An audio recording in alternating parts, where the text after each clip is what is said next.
ذاتی بدلہ نہیں لیا میرے بھائیوں، عام فہم بات ہے، بریگیڈیئر صاحب کی موجودگی میں کہنا چاہتا ہوں، عام فہم بات ہے، رسول اللہ صلی اللہ علیہ وسلم نے اپنا ذاتی بدلہ نہیں لیا بلکہ اللہ کی شریعت کو نافذ کر دیا۔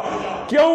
یہ کسی مولوی کا فتویٰ نہیں ہے۔ لوگ سمجھتے ہیں یار یہ مولوی بڑے متعصب ہیں، یہ مولوی بڑے سخت فتوے دیتے ہیں خادم رضوی صاحب کے بارے میں، یہ جی بڑی سخت باتیں کرتے ہیں، فلاں مولوی بڑی سخت باتیں کرتا ہے۔ یہ کسی مولوی کا فتویٰ ہے؟ اللہ کی قسم یہ رسول ہاشمی کا، کائنات کے سب سے بڑے امام کا فتویٰ۔ کیا آپ نے یاد کرنا ہے اس فتوے کو؟ کیا ہے فتویٰ؟ من سب نبیا فاقتلوہ، من سب نبیا فاقتلوہ، من سب نبیا فاقتلوہ، جو نبی کو گالی دے گا اس کو قتل کیا جائے گا۔ من سب صحابی، صرف یہاں تک بات نہیں کی، کیا کہا؟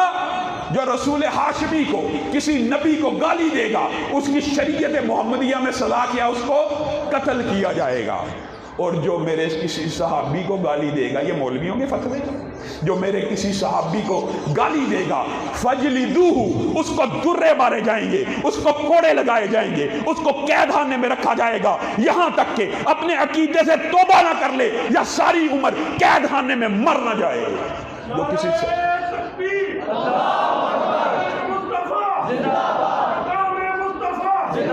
من سب نبیا فاقتلوہ ومن سب صحابی فجلدوہ، یہ ایک شریف قانون ہے۔